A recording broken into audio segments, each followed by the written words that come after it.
A gente vai dar continuidade a essa série intitulada Reversão, em busca de uma melhor versão de mim mesmo. Essa tem sido uma maneira da gente jogar para lá a história da síndrome de Gabriela, aquela síndrome que nos faz querer ser o mesmo sempre. Isso não é inteligente, isso não é saudável. Isso não é saudável para mim como marido, para você como esposa, para você como filho, para a gente como profissionais. É importante que a gente cresça, que a gente amadureça e que a gente se torne a pessoa que Jesus espera que a gente se torne. Apenas para você poder entender um pouquinho o contexto no qual a gente se encontra, o primeiro livro da Bíblia conta que os primeiros seres humanos tomaram a decisão de romperem com o Criador, a fim de se tornarem os seus próprios deuses. E essa decisão, contada no primeiro livro da Bíblia, trouxe inúmeros prejuízos para toda a humanidade. As consequências não recaíram apenas sobre os nossos primeiros pais. Aquela decisão corrompeu a nossa essência como seres humanos. Afetou o nosso DNA. Aquilo desfigurou os nossos afetos, maculou as nossas motivações, danificou as nossas atitudes e comprometeu a nossa beleza. Em outras palavras, nós nos tornamos gente feia. Gente feia aos olhos de Deus. Mas por que a gente não percebe essa feiura da qual a Bíblia nos conta? Porque normalmente nós costumamos nos comparar com o pior dos homens, ou com os piores dos homens, para julgar a nossa beleza ou a nossa feiura. A gente costuma se comparar, por exemplo, com um criminoso, com um bandido, com um assaltante, com um estuprador. E quando a gente se compara com gente assim, a gente se sente bem. A gente se sente bondoso, a gente se sente generoso, a gente se sente misericordioso.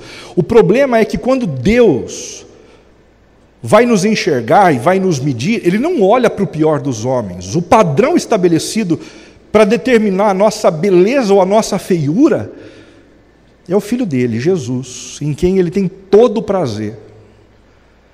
E Ele é todo amor, Ele é todo justiça, Ele é todo bondade. E não tem como a gente ser comparado com Jesus, o Filho de Deus, que vive na perfeição da vontade do Pai, e não ser encontrado feio, depois daquela decisão fatídica dos nossos primeiros pais.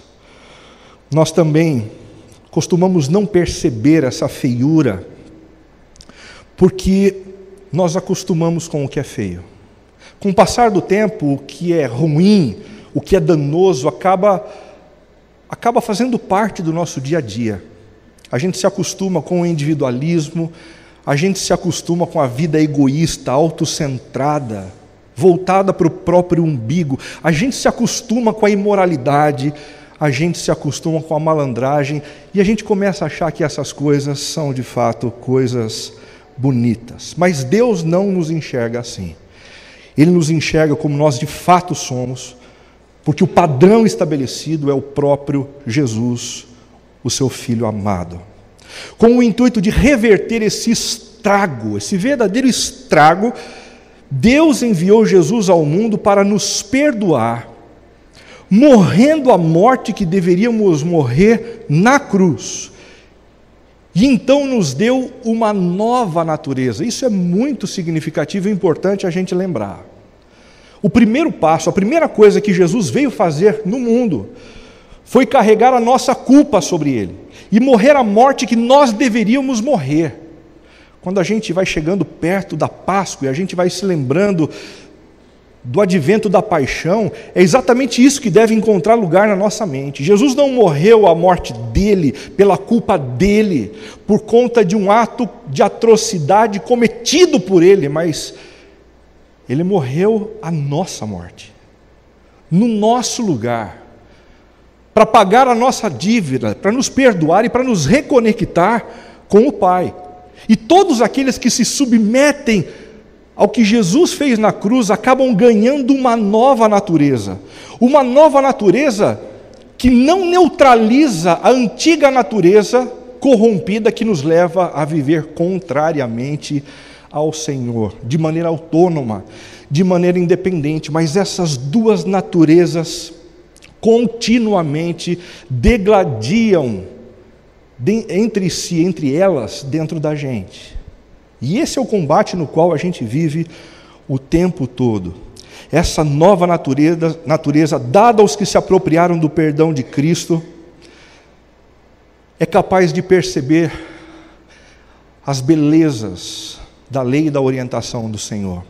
Há poucos minutos a gente cantou uma canção que falava sobre a beleza das leis de Deus, de como as leis do Senhor são lindas e desejáveis. Isso só consegue perceber quem recebeu essa nova natureza. O restante olha para as leis do Senhor e diz assim: isso é um absurdo. Isso é coisa de antigamente, isso é coisa do passado, isso é coisa de um mundo que já passou. Olha, deixa eu te dizer uma coisa: as leis do Senhor nunca foram tidas como contemporâneas no passado. As leis do Senhor sempre foram vistas pela cultura do nosso tempo como uma afronta ao nosso desejo, uma afronta ao nosso prazer, uma afronta ao nosso desejo de sermos os nossos próprios deuses. Isso continua acontecendo ainda hoje. Somente aqueles que recebem uma nova natureza olham para as leis de Deus e passam a desejá-la de maneira pulsante.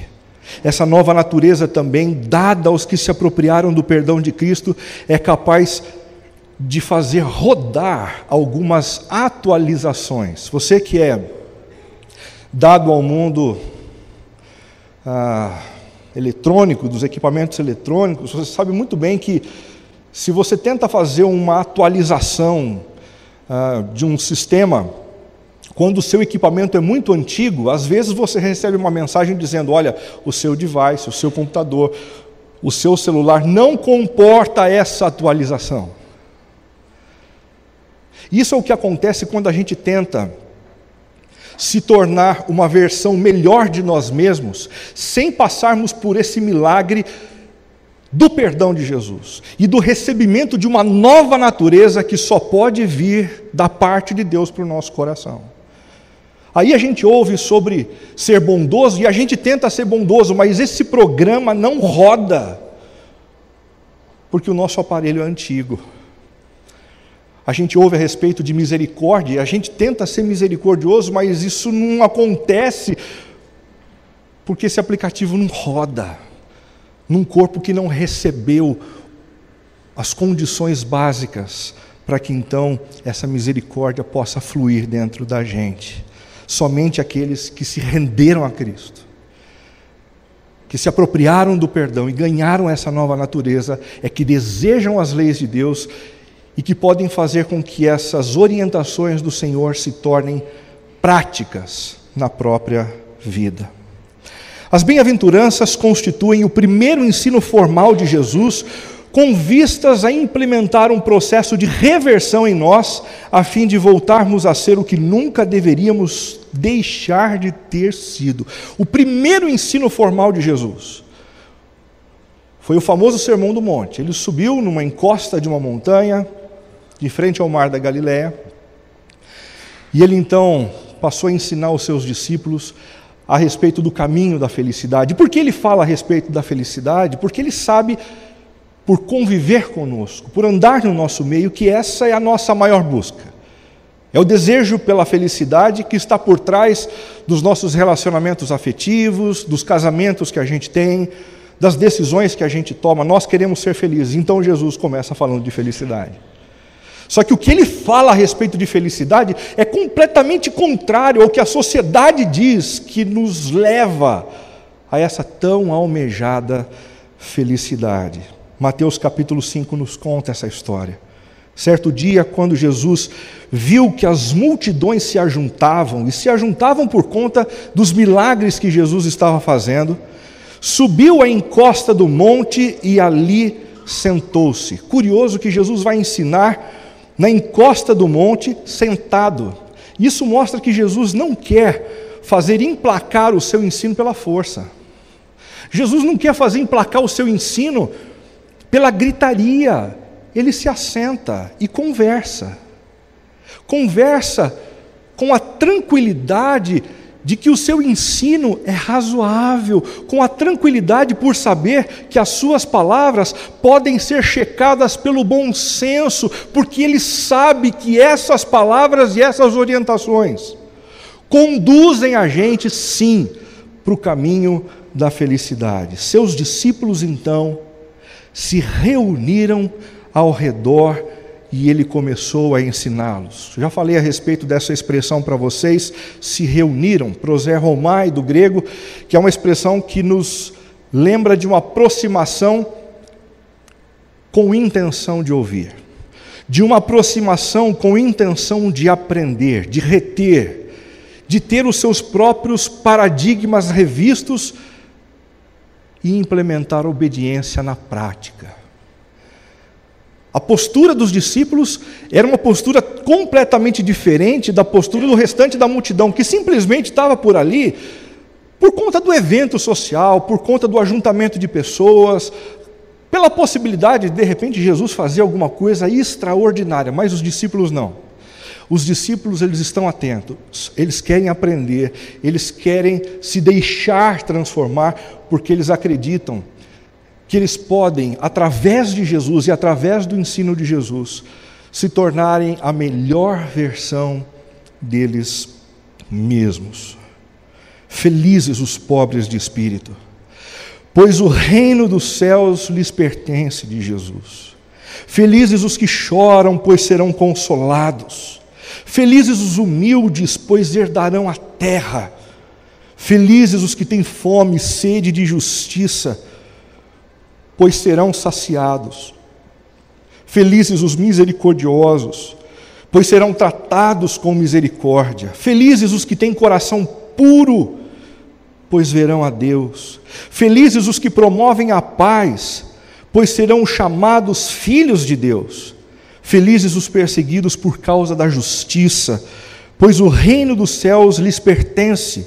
Felizes são vocês quando por minha causa sofrerem zombaria e perseguição, e quando outros, mentindo, disserem todo tipo de maldade a seu respeito. Alegrem-se e exultem, porque uma grande recompensa os espera no céu.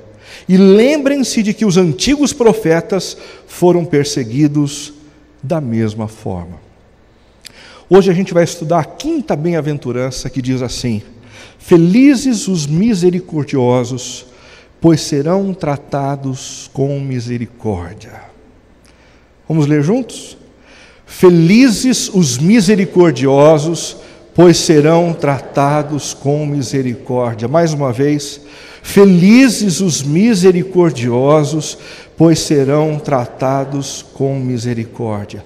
Quem são os misericordiosos que alcançarão misericórdia? Essa é a primeira pergunta que a gente precisa saber responder para poder entender o texto e para poder se apropriar dessa bem-aventurança de Jesus. Bom, a palavra misericordiosos vem do grego eleimos, que significa exatamente o seguinte: aquele que se dispõe a socorrer os outros em suas mais variadas necessidades. Aquele que se dispõe a socorrer os outros em suas mais variadas necessidades. Normalmente, por conta da influência latina na nossa língua, a gente costuma entender misericórdia como sentir a miséria do outro no coração. Já ouviram isso, né? Mas esse é o significado da palavra latina misericórdia, e não da palavra grega. A palavra grega nos leva para uma outra compreensão. Misericórdia para Jesus é mais do que um sentimento. Misericórdia para Jesus é mais do que algo que aquece o nosso coração e que a gente não consegue conter. Jesus não está se referindo aqui àqueles que sentem dó dos outros, daqueles que têm fome, daqueles que não têm roupa, daqueles que carecem de alguma coisa. Jesus também não está se referindo aqui àqueles que sentem tristeza alheia. Jesus também não está se referindo aqui àqueles que sentem que o mundo deveria ser justo para algumas outras pessoas, porque elas estão sofrendo além da conta. Eleímos não é uma questão de sentimento, é uma questão de atitude. Bem-aventurados para Jesus são os que se colocam no lugar do outro, os que se movem na direção da miséria do outro, movimento, atitude, e sujam as próprias mãos com o intuito de minimizar o sofrimento alheio. Esses são bem-aventurados.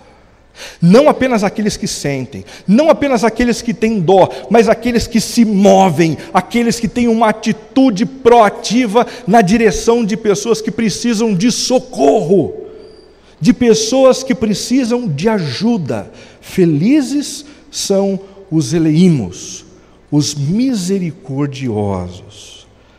Em que direção essa misericórdia deve ser empenhada? Bom, existem pelo menos 4 dimensões dessa misericórdia nos evangelhos. A primeira dimensão é a dimensão fisiológica.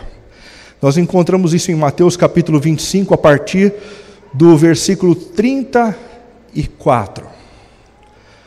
É uma história contada por Jesus, uma parábola contada por Jesus, que fala a respeito do final dos tempos, onde ele mesmo diria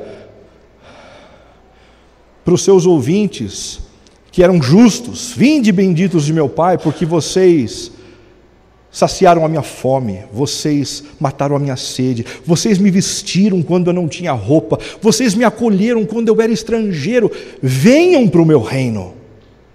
Mas vocês que não mataram a minha fome, vocês que não mataram a minha sede, vocês que não me vestiram e não me acolheram quando eu era estrangeiro, vocês se apartem para o reino das trevas. No meio dessa parábola, aqueles que são justos fazem a seguinte pergunta: Senhor, só para a gente entender, quando é que foi que o vimos faminto e lhe demos de comer? Nós não conseguimos lembrar quando isso aconteceu. Ou então sedento e lhe demos de beber? Ou como estrangeiro e o convidamos para a nossa casa? Ou nu e o vestimos? Jesus então lhes disse a verdade: quando fizeram isso ao menor destes meus irmãos, foi a mim que o fizeram. Esse texto deixa claro a preocupação que Jesus tem para com aqueles que são pobres, para com aqueles que têm necessidades básicas, elementares. E ao mesmo tempo, a alegria que o nosso Senhor sente quando Ele vê a gente se movendo na direção dessas pessoas e suprindo a necessidade deles. É como se o céu entrasse em festa, é como se o mundo voltasse a sentir um relance de plenitude e de harmonia. Que coisa bonita! Eu me lembro de um dia desses, nas férias de janeiro, eu andando no shopping com os meus filhos e de repente uma pessoa deixou uma carteira cair na nossa frente. E imediatamente uma outra pessoa que estava próxima a nós pegou essa carteira, foi até a pessoa e entregou de maneira muito misericordiosa aquela carteira com todos os documentos e com todo o dinheiro que havia ali. O meu filho pequenininho, Tiago, disse assim: pai, como eu gosto de ver coisas assim. Eu falei: por que, Tiago? Ele disse assim: porque eu tenho a sensação nessas horas de que o mundo é melhor do que na verdade ele é. Eu falei: é isso mesmo, filho. É exatamente nesses momentos onde a gente empenha misericórdia, bondade, que um flash da eternidade, daquilo que um dia será, entra na história e nos faz esperar por dias melhores. Jesus se importa com a dimensão fisiológica. Certa vez Jesus multiplicou pães quando os discípulos queriam dissipar uma multidão, e ele ofereceu pães e peixes, saciando a fome de grandes pessoas. 2 Coríntios, capítulo 9, mostra um texto em que o apóstolo Paulo diz o seguinte: Deus nos concedeu graça ao recebermos a notícia de que existe um grupo de irmãos passando necessidade. A graça de podermos contribuir financeiramente com o sustento dele. Graça. Engraçado, né? O apóstolo Paulo não considera um constrangimento, uma chatice. A necessidade de contribuir é graça. Contribuir é graça. E somente quem participa de um processo de contribuição, de generosidade, de cuidado do outro, é que sabe o quanto é bom e quanto faz bem para a alma. A gente tenta ajudar e no final da história a gente é que sai abençoado, a gente é que sai feliz, a gente é que sai fortalecido. A segunda dimensão que a gente encontra nos evangelhos da misericórdia é a dimensão emocional. Marcos 10, de 49 a 52. Chamaram o cego. Venha, Jesus o está chamando. Bartimeu jogou sua capa para o lado, levantou-se de um salto e foi até Jesus. E então Jesus lhe perguntou: o que você quer que eu lhe faça? Ora as bolas, o que é que eu, cego, quero? É interessante como Jesus não vai direto para a cura, mas pergunta antes para o sujeito o que é que ele quer. É porque Jesus percebeu que havia um problema para além da sua doença física, um problema emocional. Um problema que afetava a sua estima, um problema que afetava a sua esperança, um problema que afetava coisas que a gente não consegue registrar num exame. E ao perguntar a respeito do que aquele homem esperava e queria, Jesus começou um processo de cura interior dele. O cego respondeu: Rabi, o que eu quero é enxergar. Jesus lhe disse: vá, pois a sua fé o curou. Jesus se importa com aqueles que têm falta de esperança. Jesus se importa com aqueles que têm baixo autoestima, falta de coragem, falta de alegria. E quando nós, como discípulos de Cristo, percebemos essas coisas no ambiente de trabalho, na vizinhança, e nós nos movemos na direção dessas pessoas, com eleímos misericórdia, os céus entram em festa. A gente tem a sensação de que a eternidade beijou a história e de que as coisas são melhores do que na verdade elas são. A segunda dimensão, a terceira dimensão da misericórdia encontrada nos evangelhos é a dimensão social. A gente encontra isso em Lucas capítulo 5, de 12 a 14. Jesus encontrou um homem coberto de lepra, estendeu a mão e o tocou. Jesus encontrou um homem com lepra e o tocou. Como assim? Os leprosos não podiam ser tocados. Eles tinham uma doença considerada incurável, imunda e com um poder altíssimo de contaminação. E por isso mesmo eles eram afastados do arraial, para longe dos familiares, dos amigos, das festas, da religião. Mas Jesus o toca. Outras pessoas não são curadas por Jesus com o toque. Outras pessoas são curadas apenas com a palavra. Mas por que é que Jesus o toca? Porque existe algo para além da doença física. Existe a necessidade de curar aquele homem do seu aspecto social. E é exatamente por isso que ele diz ao leproso que acabou de ser curado: vá até o sacerdote e mostre as suas mãos para ele, para que ele confira a tua cura e te reintegre à sociedade, para que você possa voltar para a sua família, para que você possa voltar para a adoração dentro do templo. Jesus se preocupa com as nossas necessidades físicas, sim. Ele se preocupa com as nossas necessidades emocionais, sim. Ele se preocupa com as nossas necessidades sociais, sim. E o coração dele entra em festa quando a gente participa disso tudo, mas não é o bastante. A quarta dimensão da misericórdia é a dimensão espiritual. A dimensão espiritual. Perceba Marcos 9, de 1 a 6. Algumas pessoas lhe trouxeram um paralítico deitado numa maca. Jesus disse: seus pecados estão perdoados. Como assim, Jesus? O sujeito é paralítico. Os amigos trouxeram esse homem para perto de você, para que você o curasse. Você diz que os pecados dele estão perdoados. É porque Jesus percebeu que o problema daquele homem era um problema muito mais profundo.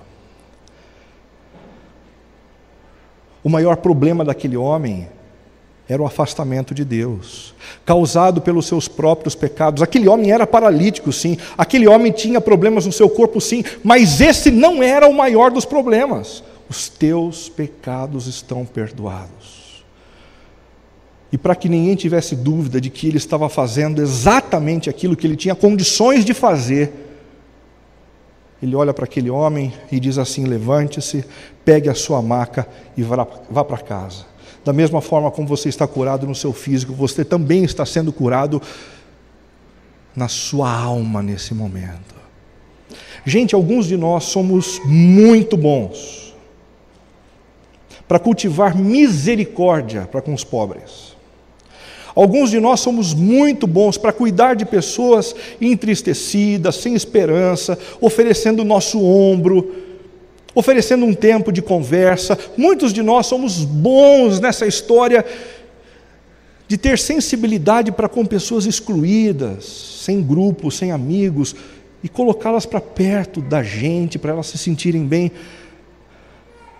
Mas se nós não nos preocuparmos com o maior dos problemas que aflige o coração das pessoas que nos cercam, eleímos não será uma das nossas características.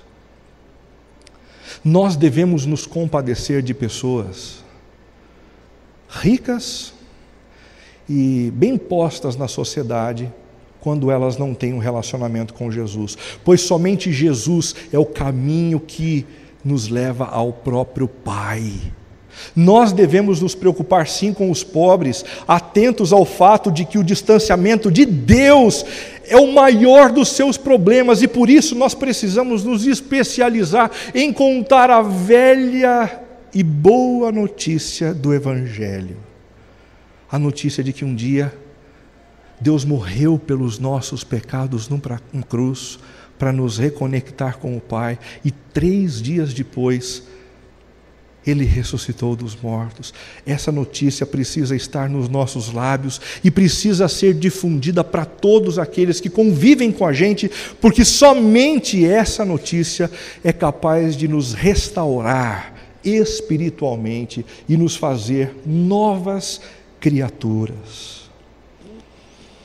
Ampliando a nossa conversa sobre os misericordiosos, nada melhor do que a gente correr alguns capítulos do Evangelho de Mateus, mais especificamente do capítulo 5 ao capítulo 9, para a gente entrar numa outra cena, onde esse assunto vem à baila de forma muito interessante. Enquanto Jesus caminhava, viu um homem chamado Mateus sentado onde se coletavam impostos. Siga-me, disse-lhe Jesus. E Mateus se levantou e o seguiu. Mais tarde, na casa de Mateus, Jesus e os seus discípulos estavam à mesa, acompanhados de um grande número de cobradores de impostos e pecadores. Quando os fariseus viram isso, perguntaram aos discípulos: por que o seu mestre come com cobradores de impostos e pecadores? Jesus ouviu o que disseram e respondeu: as pessoas saudáveis não precisam de médico, mas sim de doentes. E acrescentou: agora vão e aprendam o significado desta passagem das Escrituras. Quero que demonstrem misericórdia e não que ofereçam sacrifícios, pois não vim chamar os justos, mas sim os pecadores. Esse texto nos ensina que a misericórdia é, na sua essência, uma virtude divina que nos leva a dar atenção àqueles com quem ninguém mais se importa. Eu vou repetir. A misericórdia, eleímos, É uma virtude divina que nos leva a dar atenção para as pessoas que nos cercam. Gente com quem ninguém mais se importa. Vejam isso no versículo 9. Enquanto Jesus caminhava, viu um homem chamado Mateus sentado onde se coletavam impostos. Mateus era um publicano, um coletor de impostos, um inimigo dos judeus. E por isso mesmo, todo mundo que passava pela coletoria só conseguia enxergar, quando olhava para dentro daquele local, os estigmas que estavam estampados na face dele. É um corrupto, é um ladrão, é um malandro, é um aproveitador, é um ganancioso, é um pecador. Todas as pessoas que passavam pela coletoria, sempre que olhavam para dentro dela, ao invés de enxergarem a pessoa, enxergavam os estigmas. Mas Jesus não se ocupava desses estigmas. Jesus, que caminhava naquele lugar, passou a enxergar Mateus como um homem, diz o versículo 9. Um homem que possuía um nome, Mateus. Jesus o enxergava como um ser humano que tinha as suas histórias, que tinha as suas dores, que tinha as suas necessidades, e Jesus só conseguia olhar assim para Mateus, porque ele era cheio e pleno de misericórdia. Alguma coisa tem acontecido, gente, que tem feito com que a gente só dê importância para determinadas pessoas em detrimento de outras. Quando algumas pessoas têm alguns valores que nós atribuímos importância, então nós prestamos atenção, a gente olha nos olhos, a gente ouve com calma e com paciência, mas outras pessoas, a gente não oferece o olhar, a gente não oferece o ouvido, a gente não investe o nosso tempo. E isso não é típico de alguém alcançado pela graça de Jesus. Isso não é típico de alguém que possui a misericórdia do Senhor. Existem pelo menos 2 grupos de pessoas a quem não se costuma mais dar atenção. 2 grupos, e não apenas um. O primeiro grupo é o grupo daqueles que nada têm. O grupo daqueles que são pobres. O grupo daqueles que não têm dinheiro, não tem conta bancária, não tem muitos bens acumulados, não tem formação, são iletrados, gente simples, gente sem nenhum tipo de singularidade, que trabalha em coisas ordinárias no dia a dia.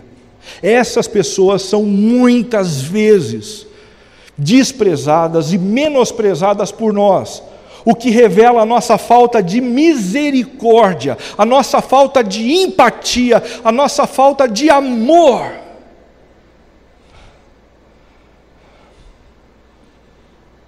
Mas esse não é o único grupo de pessoas a quem não se costuma mais dar atenção. O segundo grupo é o grupo daqueles que tudo tem, que tem dinheiro, muito dinheiro numa conta bancária, que tem muitos bens, que tem muita singularidade, muita influência na sociedade. Ah, Renato, desculpa, mas não consigo acreditar nisso não. Esse pessoal está sempre cercado de gente, esse pessoal está sempre cercado de amigos, eles nunca ficam sozinhos no final de semana prolongado, eles são sempre convidados para as festas. Convivendo ao lado de pessoas desse perfil ao longo dos últimos anos, uma das maiores tristezas que eu tenho ouvido é a seguinte: como é triste perceber que algumas pessoas que convivem com a gente só estão do nosso lado por conta do nosso dinheiro. E essa é uma forma de também sermos rejeitados, de não recebermos a devida atenção. Isso tudo nos leva a pelo menos 2 tipos de disfunções no que diz respeito ao exercício da misericórdia. Se nós só conseguimos exercer misericórdia na direção das pessoas pobres, talvez não estejamos exercitando misericórdia mais vaidade. Já pensou nisso? Tem gente que adora cuidar de pobre. Tem gente que se sente bem fazendo isso, tem gente que se mobiliza, põe dinheiro, tem gente que dedica o seu tempo, passa horas em ONGs, fazendo trabalhos sensacionais, mas só consegue ser misericordioso com esses pobres, com seus pares.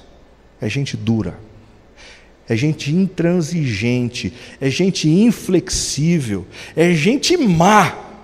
Por quê? Porque, de alguma forma, esse exercício de suposta misericórdia nada mais é do que um exercício de vaidade. Algo que massageia o nosso ego. Está vendo como eu sou bom? Está vendo como eu sou caridoso? Puxa vida, eu mesmo me surpreendo com a minha bondade. Coisa linda. A segunda disfunção é a seguinte: se só conseguimos exercer nossa misericórdia na direção de pessoas nobres, talvez não estejamos exercitando misericórdia, mas conveniência. Tem gente que despreza os pobres. Tem gente que não dá bola para eles. Levanta a perna e passa por cima quando eles passam pelo caminho. Mas são bondosos com os de maior influência e popularidade. O que pode estar por trás de posturas assim? Conveniência. Eu vou fazer porque mais cedo ou mais tarde essa pessoa vai me gerar algum benefício. Mais cedo ou mais tarde tem retorno. E esse retorno vai ser esperado grandemente por mim. Isso não é exercício de misericórdia.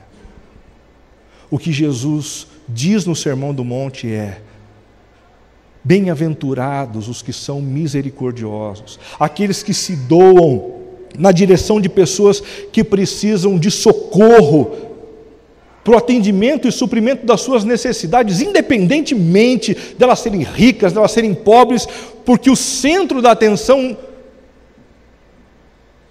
não é aquele que exerce misericórdia, mas aquele que precisa do socorro, daquele que precisa da ajuda. Mateus capítulo 9, de 35 a 38, diz assim: Jesus andava por todas as cidades, quando viu as multidões, ricos, pobres, letrados e iletrados, gente com carro novo, gente com carro velho, gente que fazia a viagem para a Europa todo ano, gente que não fazia, teve compaixão delas, pois estavam confusas e desamparadas, como ovelhas sem pastor. Disse aos discípulos: a colheita é grande, mas os trabalhadores são poucos. Que tal a gente orar para Deus mandar mais gente misericordiosa? Jesus estava pedindo que o pessoal orasse para que eles mesmos se sentissem comissionados por Deus a exercer a mesma compaixão e a mesma misericórdia. Jesus espera isso de mim e de você. Jesus não quer que a gente se torne mais um religioso, menos um ateu. Isso não faz diferença nenhuma no mundo. Essas estatísticas que a gente vê na TV pouco importam, não transformam uma nação. O que transforma uma nação, uma cidade, um estado, é um grupo de discípulos de Jesus comprometidos com a misericórdia, gente que é capaz de amar independentemente do que o outro tem, gente que é capaz de se ver no lugar do outro, gente que é capaz de se identificar, estender a mão, sujar as mãos e fazer o que a sociedade despreza, simplesmente por transbordarmos do amor de Jesus. Em segundo lugar, esse texto nos ensina que a misericórdia é uma virtude divina que nos leva a investir na vida daqueles em quem ninguém mais acredita. A misericórdia é uma virtude divina que nos leva a investir na vida daqueles em quem ninguém mais acredita. Jesus se aproxima da coletoria, considerada um lugar horrível para os judeus, lugar de traição, de opressão, de exclusão. E Jesus enxerga para além das aparências e dos estigmas, para o homem chamado Mateus e diz: siga-me. Vem comigo, Mateus. Vem para uma nova vida. Deixa tudo para trás. As suas decisões erradas, as suas escolhas mal feitas. Vem comigo. E o texto diz que ele imediatamente se levantou e o seguiu.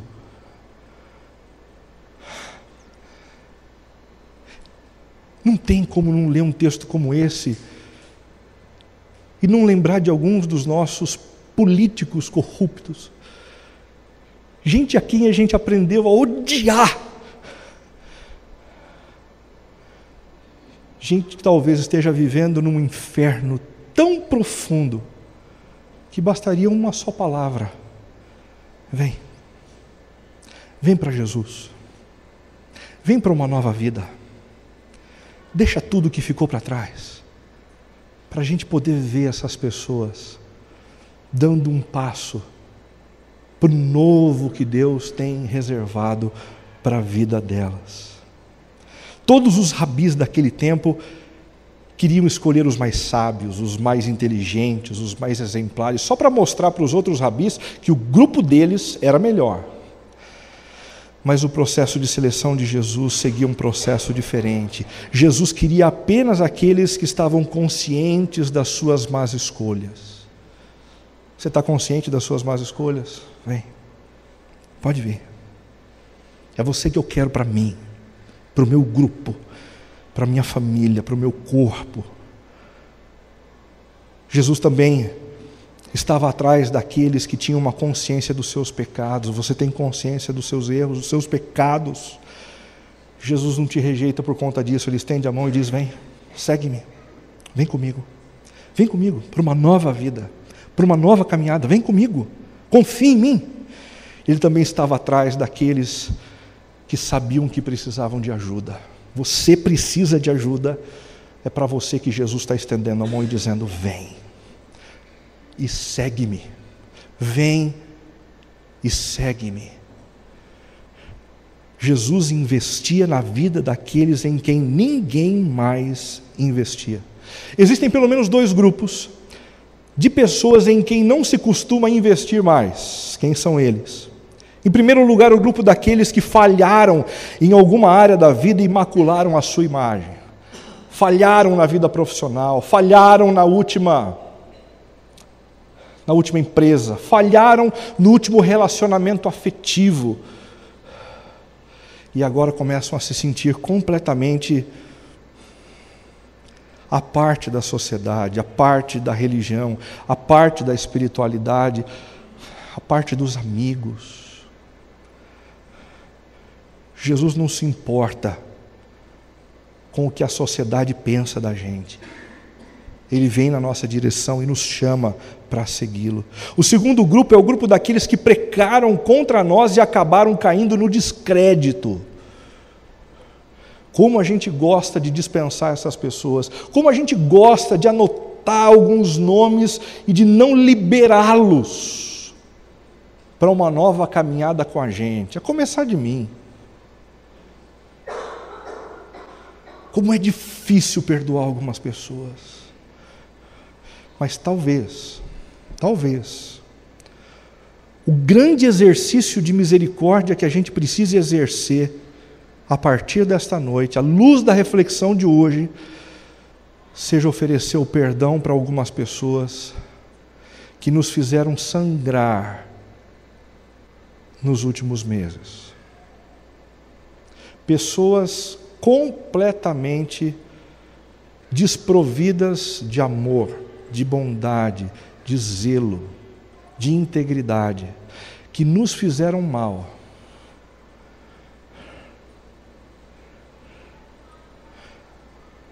Mas que agora estão sendo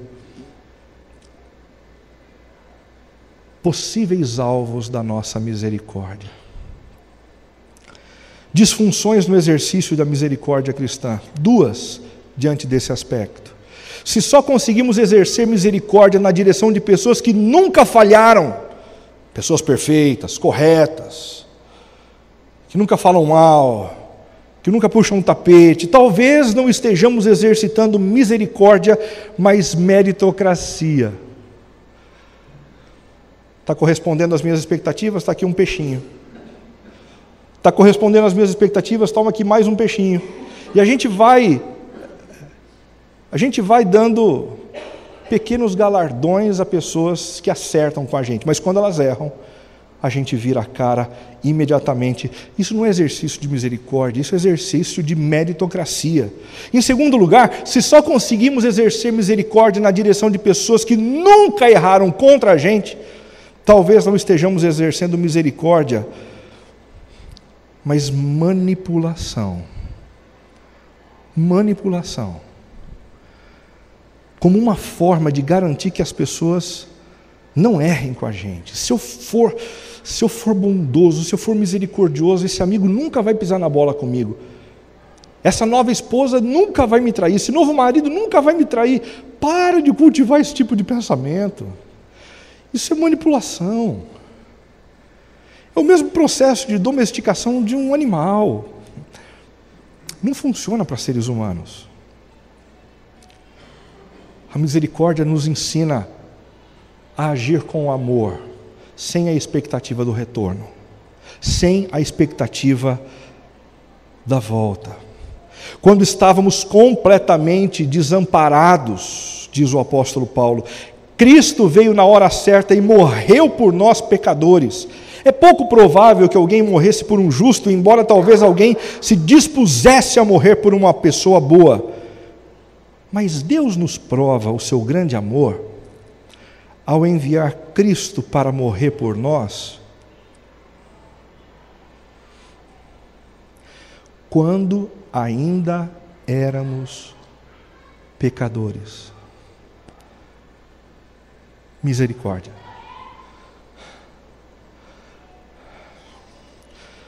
Não sei se eu consigo, Renata. Você não sabe o que eu tenho passado nos últimos meses com relação a determinadas pessoas. Eu não sei o que você está passando. Eu sei o que eu enfrentei com algumas pessoas ao longo dos últimos meses.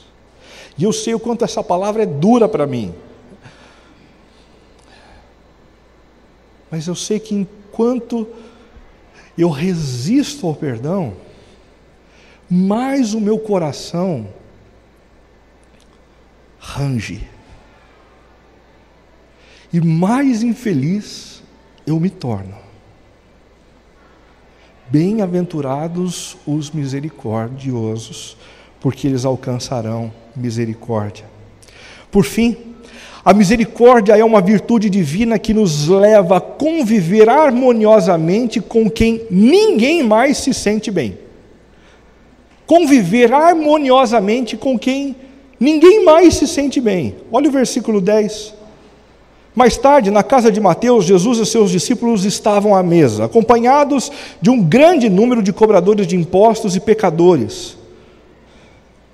Como assim, Jesus? Na casa de Mateus? Sentado ao lado de um bando de traíra que cobrava impostos de maneira indevida, superestimada e que enriqueciam às custas do povo, levando dinheiro para os imperialistas romanos. Como assim? Jesus tinha a habilidade de conviver com quem era diferente. Sabe por quê? Eleímos. Ele tinha misericórdia. E a misericórdia dele não era passiva, não era um sentimento, era uma atitude e um movimento na direção de pessoas que precisavam do seu socorro. Existem pelo menos dois grupos de pessoas com quem não nos sentimos bem. Em primeiro lugar, o grupo daqueles que possuem valores diferentes dos valores que a gente tem. É difícil, né? A gente conviver com pessoas que pensam coisas diferentes sobre a vida, que buscam coisas diferentes. Algumas ambições, assim, elas nos chocam, elas nos deixam constrangidos. É duro conviver com gente diferente, mas é exatamente com gente diferente que a gente foi chamado para viver. É exatamente com gente diferente que a gente foi chamado para conviver. Eu fico muito preocupado quando eu assisto alguns programas de televisão, vendo alguns supostos pastores falando com um ódio para com o grupo dos homossexuais. Aquilo me deixa passado. Eles falam dos homossexuais com um ódio, com uma voracidade, com os olhos vermelhos, destilando veneno pela própria boca, porque eles não possuem os mesmos valores que eu. E o valor da misericórdia, onde é que está? E o valor do amor e da bondade, onde é que está? Uma coisa é a gente se deixar convencer pelos valores bíblicos que falam a respeito do problema da homossexualidade. Outra coisa é a gente sair por aí metralhando pessoas que fizeram uma opção diferente da nossa. Isso é errado, isso é danoso, e aos olhos do Senhor isso é perverso. Perverso. Se existe algo que Jesus espera da gente, é que a gente conviva com todo mundo. Se dê bem com todo mundo. Inclusive com aqueles que têm valores diferentes da gente. Tudo bem. Tudo certo. Em segundo lugar, o segundo grupo daqueles com quem não nos sentimos bem, o grupo daqueles que possuem crenças diferentes das crenças que a gente tem. Tem gente que tem muita dificuldade de sentar com um ateu e conversar com um ateu tranquilamente. Tem muita dificuldade de conversar, por exemplo, com um espírita que possui uma visão diferente a respeito da realidade espiritual. Tem muita gente que tem dificuldade de sentar com um judeu, com um muçulmano. Tem muita gente que tem dificuldade de sentar com todo mundo. E, na verdade, o problema, sabe com quem é? Com elas mesmas. Porque o que Jesus nos ensina é a termos uma base sólida que sustente as nossas crenças e as nossas convicções, mas que ao mesmo tempo a gente não use isso como uma catapulta para cima dos outros que convivem com a gente. Uma coisa é anunciar o nome de Jesus, outra coisa é a gente maldizer e amaldiçoar aqueles que pensam diferente da gente, que fizeram opções de crenças diferentes. Não, com a gente tem que ser diferente. Com os discípulos de Cristo, essas pessoas precisam saber que elas podem contar. Elas têm que saber que, por sermos discípulos, elas podem dizer: eu penso diferente de você, com a convicção de que a gente não vai voar no pescoço de ninguém, de que a gente não vai apontar o dedo para absolutamente ninguém, e de que a gente não vai tentar mudar a opinião dessas pessoas segurando a garganta delas. Por quê? Porque nós temos um chamado, o chamado à misericórdia, o chamado ao amor. Uma disfunção do exercício da misericórdia nesse contexto, se só conseguimos exercer misericórdia na direção de pessoas que têm os nossos valores, talvez não estejamos exercendo misericórdia, mas intolerância. Eu só faço bem para quem pensa como eu. Intolerante, formador de quadrilha. Isso não tem nada a ver com cristianismo, isso não tem nada a ver com comunidade cristã. Se só conseguimos exercer misericórdia na direção daqueles que têm a mesma fé que a gente, talvez não estejamos exercendo misericórdia, mas corporativismo, coisa feia. Jesus não se alegra com esse tipo de coisa, de jeito nenhum. William Temple, um arcebispo inglês, certa vez disse assim: a igreja é a única sociedade cooperativa do mundo que existe para o benefício daqueles que ainda não são membros. Se tem que haver alguém que se dá bem com as pessoas, esse alguém precisamos ser nós. Por quê? Porque nós fomos alvos da misericórdia. e porque nós recebemos a vocação de sermos misericordiosos para com os outros. O último versículo, lido hoje no capítulo 9 de Mateus, diz assim: quando os fariseus perguntaram isso, por que o seu mestre come com cobradores de impostos e pecadores? Jesus ouviu o que disseram e respondeu: as pessoas saudáveis não precisam de médico, mas sim os doentes. E acrescentou: agora vão e aprendam o significado desta passagem das Escrituras. Quero que demonstrem misericórdia e não ofereçam sacrifício, pois não vim chamar os justos, mas sim os pecadores. Uma citação do profeta Oséias no capítulo 6, onde Deus disse deliberadamente: eu não aguento mais os sacrifícios de vocês, as canções de vocês são estridentes para mim, eu não aguento mais, parem de cantar, parem de ofertar, parem de trabalhar nas comunidades cristãs, se tudo isso não for acompanhado de um coração regado de misericórdia. Eu quero misericórdia e não sacrifícios. Eu quero misericórdia e não sacrifícios. Jesus usa esse texto e diz: vocês que estão me constrangendo, vocês que estão questionando o meu ensino, vão e aprendam misericórdia sozinhos. No capítulo 12, 3 capítulos depois do capítulo 9, novamente, esses mesmos religiosos se apresentam questionando Jesus e uma atitude de amor dele, sustentando o seu grupo através de uma colheita num dia de sábado.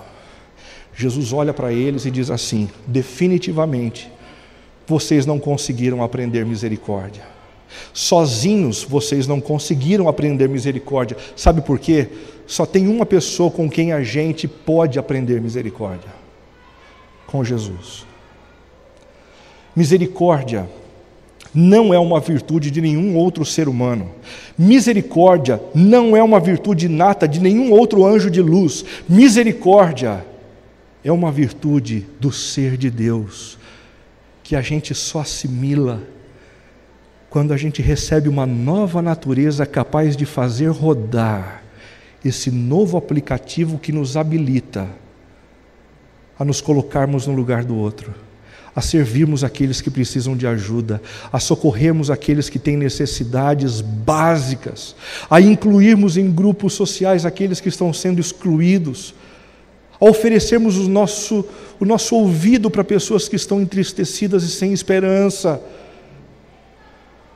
A misericórdia só é possível quando a gente começa a estreitar o nosso relacionamento com Jesus, pois Ele, em última análise, é o todo misericordioso.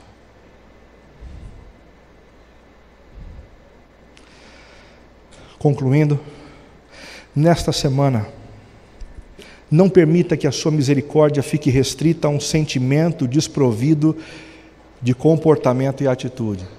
Quando você começar a sentir misericórdia por alguém, lembre-se, não é disso que as bem-aventuranças falam. As bem-aventuranças não falam de sentir dó, tristeza alheia. Elas falam de uma atitude. E a gente só é misericordioso e é alvo da misericórdia de Deus quando a gente suja as mãos. Não permita que a sociedade ao seu redor determine aqueles que são dignos ou não são dignos do seu amor. Que tal a gente sair daqui comprometido a olhar para todo mundo como se todo mundo merecesse o máximo da nossa atenção, do nosso carinho, do nosso respeito,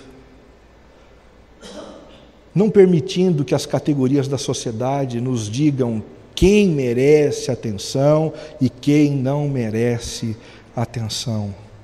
Creia, por fim, que o fruto da sua misericórdia atrairá ainda mais a misericórdia de Deus sobre você. Bem-aventurados os misericordiosos, porque eles alcançarão misericórdia. Bem-aventurados os misericordiosos, pois eles alcançarão misericórdia.